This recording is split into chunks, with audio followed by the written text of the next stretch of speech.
Hi, welcome to the SHIFT podcast. I'm Melissa Hathaway, and I'm joined here by my friends John Zangardi and Sean Henry.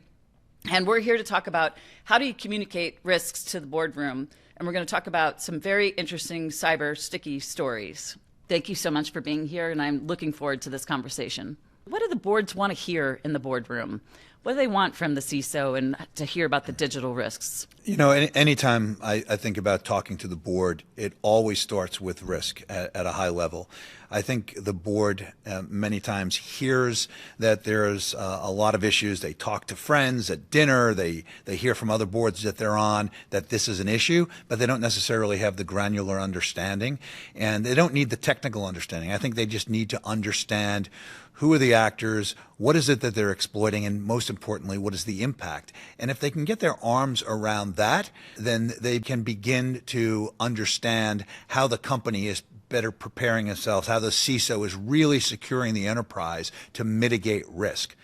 Board members know what risk is, whether they're in the financial services sector or they've been dealing with risk their entire lives. They're professionals. And if you give it to them in that term, it's a great way to start to level set and provide a framework for which there can be much deeper conversations about how the company's getting better to secure the enterprise. So I sit on a few boards, and I think everything that Sean just talked about makes complete sense. So the person who's receiving it, what I really like is part of the audit and risk committee that the CISO comes forward during that meeting and lays out the story as Sean's talking about for the board to hear as part of that audit and risk committee meeting.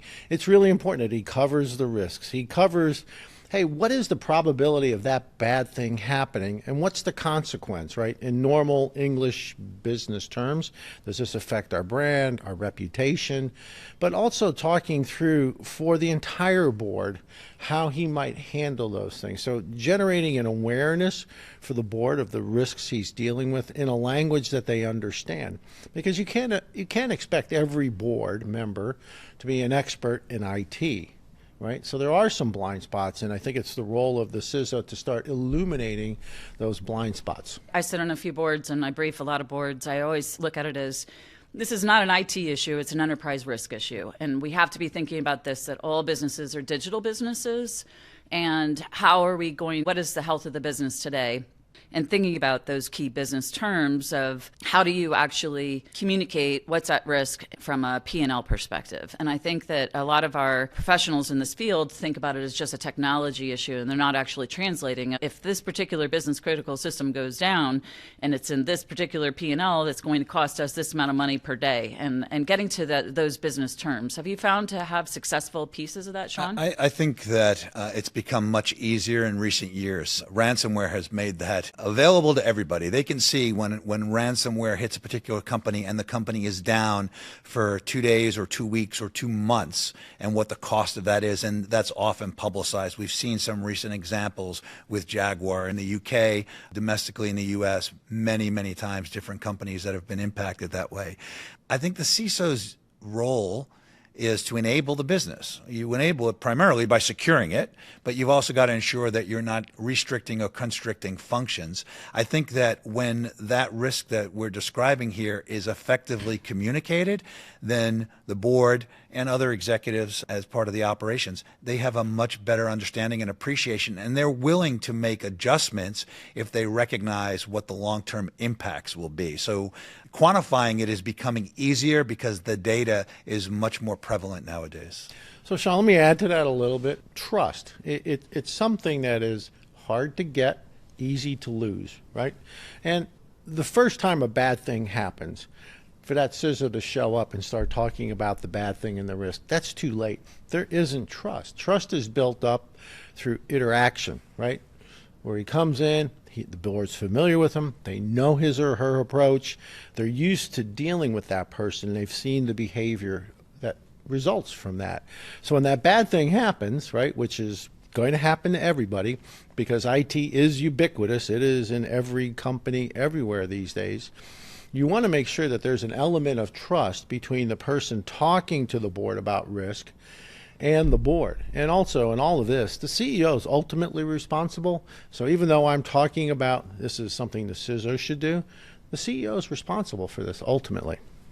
So, but it's not just the CEO or the CISO or the CIO or the chief data officer. It's a broad accountability. So how do you get to that fluency that this is all about the business, and you're bringing in the chief privacy officer, you're bringing in the IT organization, you're bringing in the digital transformation team. The CEO can actually translate things to the board, and it become really kind of that team accountability versus an individual accountability. So I think that when you talk about accountability, there has to be a human who owns accountability. In this case, maybe it's the CISO who owns it, but it needs to be represented, and everybody in the organization needs to recognize and understand that it is a team sport and everybody owns a piece of it. Everybody's accountable, and a significant breach or a significant incident is going to impact everybody in that organization. So there certainly is shared responsibility and liability. But the CISO, I think you have to have a person who owns it, who helps to provide the strategic direction, who's responsible for ensuring that actions are taken and the strategy is successfully executed. But without a doubt, it is a whole of company response, not just the executives, but every single person in the organization, because they're all users. They're all touching the keyboards. They're all handling data. They're all responsible for populating databases one way or the other. Everybody needs to recognize and understand. My organization, security first. We're leaning in, and everybody recognizes that a breach is going to have a catastrophic impact on everybody as a group. So that's well said. There needs to be a single point of accountability, the person who's responsible that you go to, who's coordinating the exercise. But a lot of boards will have an executive session where company members and the CEO will not be present, and there'll be a discussion there. And sometimes where boards lack expertise is in the cyber space, is in the IT space. And I think it's important that boards also have that expertise on the board. And I say this sarcastically, and don't take it as bad. Going to an NACD course on cyber does not make a board member an expert in this particular area. I think it's really helpful for a board to have someone there that when something happens and they're in executive session, that there's someone on the board who isn't in the company, where there may be a little breakage of trust, who can do that translation and bring it to the board in a way that's more understandable or help them frame the questions they're asking.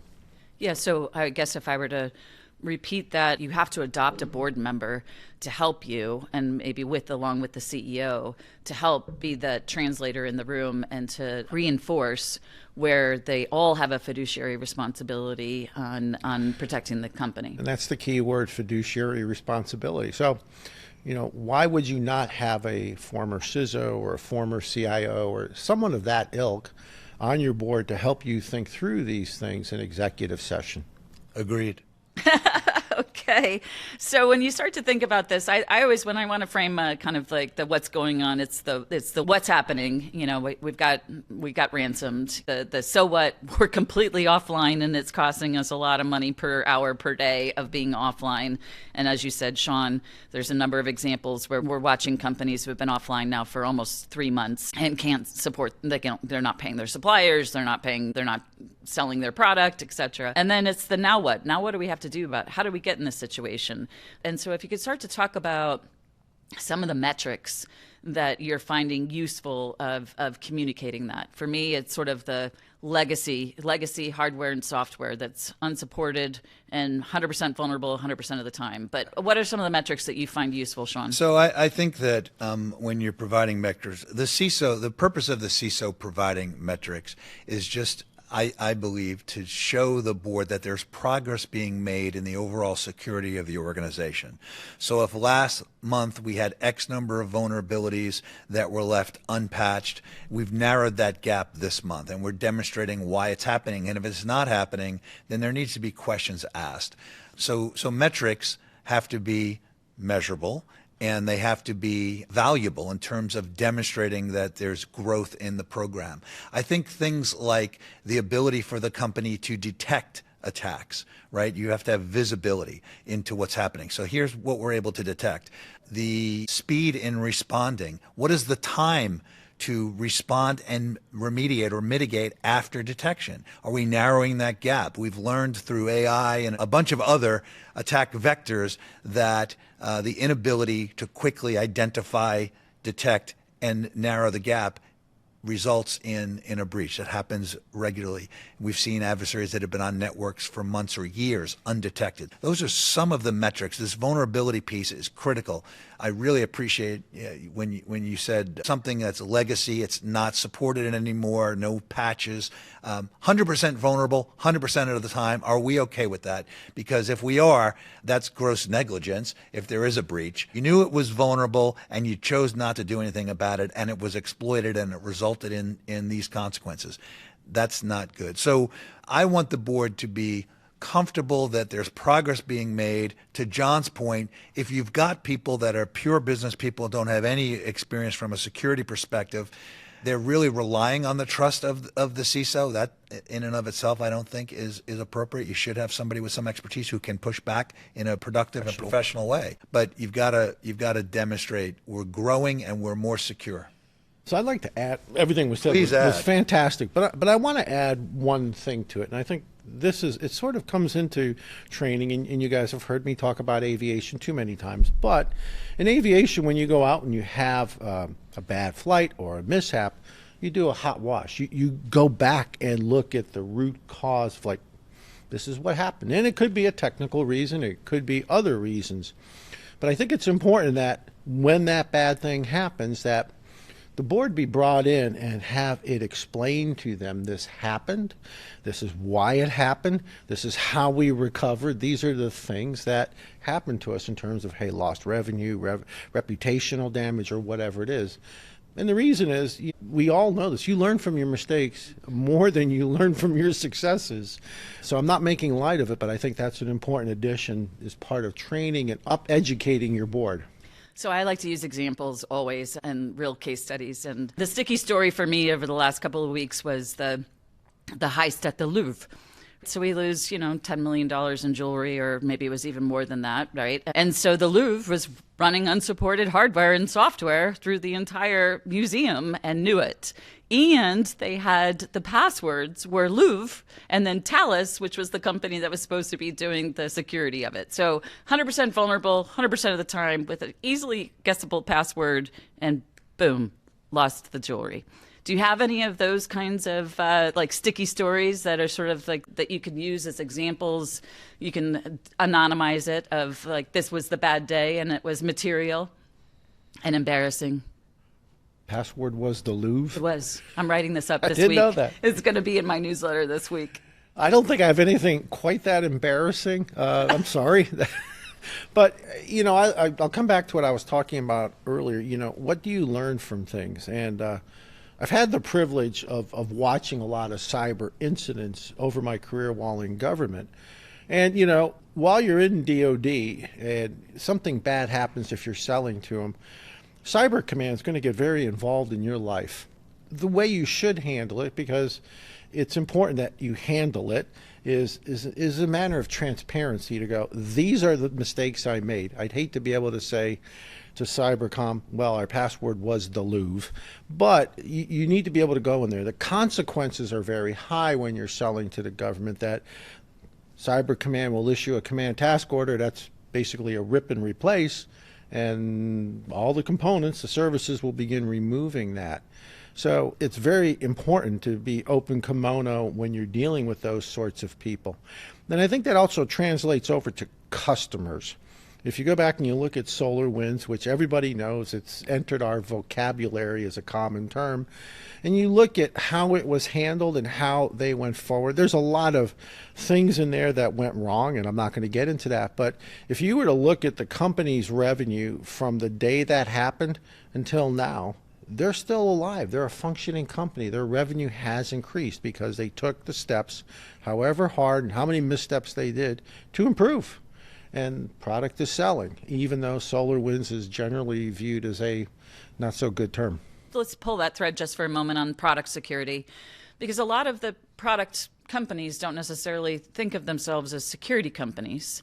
And so they may not have invested in the security of said product. And so we're seeing this one-to-many of, I'm going to go after a product, compromise the integrity of that product, and then get to a lot of other customers that were really depending upon them to do the right thing, of invest in security, ensure that it's a quality product going to market, ensuring that it has its updates, et cetera. So how do you tell the story of when a product has lost its integrity, and what do you expect of the company, and then how do you tell that story to the board? I don't have the power of the purse. So I think that you mentioned SolarWinds and NotPetya is another one. There have been more recent ones where the product has been breached. I think this is one of the risks, and the CISO has to articulate the risks to the board. I think it also brings up an interesting piece about continuity of operations. And it's not just where are we vulnerable, because we're all vulnerable somewhere. Where are we vulnerable? Who is targeting us? Why are they targeting us? What are the consequences? If one of those things happens, or all those things happen, how do we recover from it? What does our resiliency look like? And what is our plan to ensure that we're able to rebuild the enterprise, regain trust? What does that look like? And that has to be an important component of the CISO's communications to the board. Every company is going to have an incident. It might be something as simple as a lost laptop. It might be something like we saw with Jaguar, where the entire enterprise is down for months at a time and they're losing, hundreds of millions or billions of dollars. What does the company's response look like? Who's responsible? How do you communicate it? How do you, from a technical perspective, how do you bring in outside organizations, partners to help you do this? It's another important piece to give the board some level of comfort that we as a company have the best plan in place. First thing we want to do is ensure we are securing it all. When there is a problem, we need to make sure we have a plan in place to rectify it. That's kind of that 360 security, because you can't have resiliency without security. You can't have security without resiliency. Well said. And I think resiliency is an important piece here that we should talk a little bit about. And I've written many articles about software monoculture and creating a dependency on one software provider. Names aren't going to be mentioned. If you're thoughtful, you want to make sure that you've created some sort of redundancy to get you to resilience. So these matters are pretty complicated in terms of how they're laid out, and I wouldn't expect many boards to be able to walk through these issues. But I think it's important for a CISO to be transparent enough, CIO to be transparent enough to explain the precautions they've taken, how they've laid out the infrastructure to ensure that they've thought about different contingencies that might occur, and they're not too reliant on one source for their software. Yeah, the business continuity, disaster recovery, I like to call them digital disasters. And what the challenge is that while I might have been in charge of security, somebody else is in charge of restoration and getting everything back up and running. So it starts to underscore of how do I prepare, or how do I pull those scenarios and do tabletop exercises involving the board. I know, Sean, you've run multiple exercises. Yeah, I think we've done exercises with kind of the line people, CISO and the CISO's team, more broadly with the broader executive team, and also just with the board. I think these things, it's most important is awareness and getting them to understand, and then from a practical level, trying to determine who's responsible for what. I can tell you I've been in these exercises, I've led some of them. One of the ones that was most important and impactful for me, and this was earlier on, probably eight or 10 years ago, but I sat down with a major financial organization, and the COO of that organization was in the room, and there were 20 or 30 people in the room, the CISO as well as many technical people, CIO, CTO. When we laid out the fictional attack and what happened, that it actually impacted the trading platform of this financial institution, I remember the COO looking down the end of the table at the CISO, could this really happen? Pointing up at the PowerPoint description. Could that really happen? And the CISO nodded yes. And then he was shocked. And then we went through, okay, well, what does the response look like? And, well, Mary's responsible for that.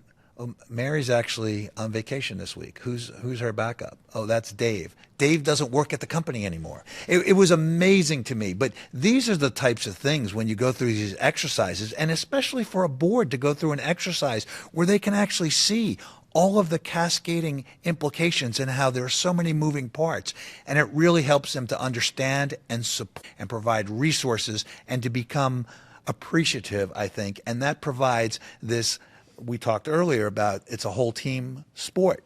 Well, the board's part of the team because at the end of the day, they have the same objective as everybody in the company, want the company to be successful, deliver to their customers. So I think those exercises are important and they add great value to this whole process we're talking about. So I agree, and we've all heard of the learning curve. Mm-hmm. So the first time that something happens should not be the real thing, right? Because of everything you're saying. Where's Dave? He quit. Where's Mary? It's her day off. As you work through a tabletop exercise and you review these things, people become more familiar with the moving parts and how they're supposed to deal with that. And contingencies come up in interesting questions. That's why people practice things to learn from it and become more proficient. You want to be somewhat proficient before a bad thing happens. So I really would encourage not just one exercise, but routine exercises that kind of, lift everyone's boat to the same level. Build that muscle memory is really important and stuff. I think that is essential, but it's also starting to get that when you have a bad day, it's not just the people who are going to restore the systems, the people who need to secure the systems. There has to be an entire communication strategy and thought through of who's going to be the spokesperson, how is my press or media team operating, where's my legal, internal counsel, outside counsel, how do I start to think about that emergency management, if you will? Sean. Yeah, no, that is all. A tabletop is a great way to do that. Know who the people are well in advance. You don't want to start thumbing through numbers and figuring people out while you're scrambling to respond. You want to be prepared well in advance. This is an area also where you start talking about governance and compliance and regulations, right? Part of the communication process, you want to talk, first of all, you want to talk to your customers, of course. You want to talk to all your partners. You want to talk to your employees. And in many cases, you're going to have to talk to regulators, and then you're going to have to bring your general counsel in to participate in that because there's some significant potential liability issues there. That can all be gamed out in advance. It's not going to be 100%. It's not going to be perfect, but it is going to provide you with enough familiarity, a level of confidence. It's going to establish the relationships with these outside folks so that when something bad happens, and it will happen, depends on what degree it happens, you'll be able to respond. I can tell you that those that are best prepared successfully navigate through these, and those that are ill prepared are going to fail miserably. Well, and it's visible. If you haven't practiced it and you're the CEO, who what I would expect in many cases would be dealing with their major customers, laying it out, this needs to be done thoughtfully and as if you're a professional. So just responding without having been prepared leaves you in a lurch. And I think it's very apparent from how that's portrayed. It will also do damage to the company's reputation and brand. So coming across as prepared with some degree of polish and that you're in charge, I think is something that you need to convey in this. And you don't get there without everything that Sean just talked about. Yeah, I ran an exercise for a healthcare institution, and it was only 2 hours, and it was broken into 30-minute blocks. And at the end, the CEO was like, my adrenaline is up, my heart rate's at 140, and thank God this is only an exercise. Just because of if you run it right, you have the same amount of stress as if it was really the real day and the bad day. Right. Well, all three of us have been in government, and all three of us have had to go to our boss, who were probably fairly senior political appointees, and deliver bad news. It's not easy. It just isn't. But you have to rip the Band-Aid off. You got to do it. Yeah, so in the government, we would say it's a bottom line up front. Bottom line up front. Start all messages to the board with the bottom line up front. I'm here to tell you about A, B, and C. And today, I'm going to tell you how sick our organization is because we have this many legacy systems running our core business. And this is what we need to do about it. And this is where I need your support. And never leave, especially when you're briefing Congress, never leave without your ask. You have to have the bottom line up front and then what you want from them. I want your support. I need money. We need more people. You're 100% right, but this is where the trust comes in. If the board trusts the CISO because she's been upfront with them previously, they've been through an incident previously, she's got, command of the room, if you will, there's going to be that sense of responsiveness, and they're going to be much more willing to provide the ask without a lot of questions. Not that they shouldn't ask questions, but when there's a level of trust, the program's been built such that it just makes free flow of information much, much better. So our regulators have been basically telling us we need to have strategies, policies, accountability, adequate funding for cybersecurity, digital resilience of your business. And the board is supposed to have a regular cadence of meetings and show that they're actually meeting their fiduciary responsibility. But 17% of the organizations say that they're not ready for a bad day. And a lot of boards are still only doing this once a year, or they've delegated it to a committee and not having the full board. What is your perspective on that? I agree that this has got to be one of the most significant risks, if not the most significant risk for every organization, because their entire enterprise relies on digital landscape. So therefore, as part of ERM, it's got to be something that's provided a lot of attention. Every board is a little different. Every company is a little different. The level of familiarity and the level of expertise is different. So there's not really one size fits all, but I would err on the side of more is better than less because of the significance of this. I don't have an issue with a particular committee, the audit committee, as an example, being the responsible entity, and that the audit chair being almost matrix to the CISO, where the CISO has a direct line to pick up the phone and go over and talk to the audit committee chair if there's a problem. But I do believe that the broader board needs to have an appreciation and understanding, and that does require more frequent communication. So I'm like you. I'm not wedded to the audit committee, but I do think that's a logical place to put it, and it really depends on how the company wants to handle it. So there's no formula per se, but I guess there is a formula in that it should be connected to somehow in the board. But we have to really understand the world is not getting less risky in terms of cyber. It's really getting more risky, and we can go into all the reasons why, but they should be apparent because they're in the news almost every day. So you can't put your head in You can't bury your head in the sand like an ostrich. You have to really start going, okay, it is happening. I'm seeing it happen. It's probably happened to one of your friends in business. How am I prepared? So it starts with asking the simple questions from the board. So what do we do when this happens? And get the ball rolling. That's the first thing you have to do to begin getting prepared. I'd add something else too. As part of this whole trust thing, I don't think the CISO should always be just responsive to board questions. I think the CISO should be proactive. So as an example, we've been talking about AI as a significant risk. It's a new arrow in the quiver of the adversaries. It would be great for the CISO to be proactive and come to the board and say, hey, you've probably been hearing about it. Let me tell you what we're doing here. That helps to establish trust that the CISO is paying attention. Hey, I know we're building a new factory over in India. Here's some thoughts and concerns about this from my perspective as a CISO. Here's the types of things we should be thinking about. I think being proactive, it demonstrates the awareness, it demonstrates competency, it builds trust, and I think that it really allows the CISO to help to enable the business. So, Sean, I never thought about what you're just saying, and I love it. And the CFO is similar, tied to the audit committee chair. If there's a problem coming up where, hey, we're going to have problems paying round of paychecks or some financial issue, there's a reach out to the audit chair. The trust is built between those two people. There's no good reason why a CISO should not be doing something similar. Be proactive in your communications.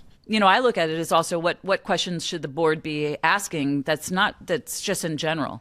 Do we actually know all of our business critical systems? Do we have visibility into all of the human and non-human identities? And are we prepared for the next wave of identities with agentic?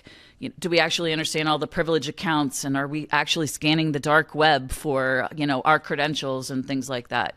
If we can't answer those questions to the board, that is a red flag in my mind of that we don't have the capabilities that we need to have. We're not really prepared for that, for, being resilient business. So earlier in the conversation, I mentioned that it might be useful for a board to have someone with IT and cyber experience on the board. And a practical example, I'm on a board of a company and they were changing their HR system, which that transition always entails risk, as anyone knows. But we were briefed But really understanding the risk came from me on the board because I was asking questions from experience transitioning those systems, which was really helpful for the board to understand where things were. And oh, by the way, it was very helpful for the CEO because he was not an IT guy. So really brought to the front the risk. And then a rich discussion about, well, I understand that's a risk and here's how I'm managing it, is an important discussion for the boards to have as you go through changes to your system or even understanding your critical systems.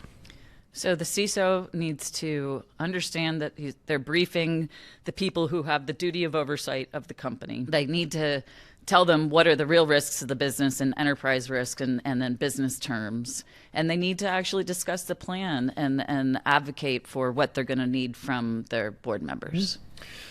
That's absolutely true, and I have dealt with many boards and I've dealt with many CISOs, and I know that sometimes CISOs are reluctant to do that because their boss may be sitting at the table and they are not interested in providing information that they should be because the board has that fiduciary responsibility and they should hear the totality of what is at risk. But they're reluctant to do it, and I would suggest to CISOs that, again, professionally done in an appropriate way, but it takes courage to provide that sometimes, and you may break a little glass. But I think that you've got to do that. And if you're in a situation where you feel you cannot provide legitimate, authorized information that the board is required or should hear, if you're not in a situation where that environment is conducive to that, you need to look for a different job. It's hard. Personal story, without getting into particulars, as a departmental CIO, have a lot of component CIOs, and there was an issue at one of the components where the CIO for that component was afraid to talk to his leadership. I did it. It shouldn't be like that. You need to do it. And once I talked to the leadership, you could see it in their faces, the surprise, but they also realized, well, we have to do something. So you're right, it's hard to break glass, but you need to do it. I did it respectfully, I did it simply, and we got on to fixing the thing. I think I've told many board directors that when you're sitting at the table, you need to create an environment that is conducive to open discussion. Mm-hmm. If you as a board director are sitting trying to catch somebody doing something wrong and you create an environment that restricts free dialogue, you are a problem. You're creating issues for that board. This needs to be conducive. It needs to be collaborative. And again, we all want the same objective, right? We want the company to be successful. We want to minimize risk. We want to, delight our customers. That's what we should be doing as a company. Board has an oversight responsibility, the CISO has an execution responsibility, but together you've got to create an environment that allows that to happen. And if you are not creating that environment, as a board director, you need to go somewhere else. But we need to communicate risks and mitigate the risks. Correct. And together we're the team. And we need to do it in a delightful way, because I like that word. Delightful. Well, this has been so much fun to talk to both of you. John, Sean, thank you. And that is the conclusion of our SHIFT podcast. I'm Melissa Hathaway, and this was Communicating Cyber Risk in the Boardroom.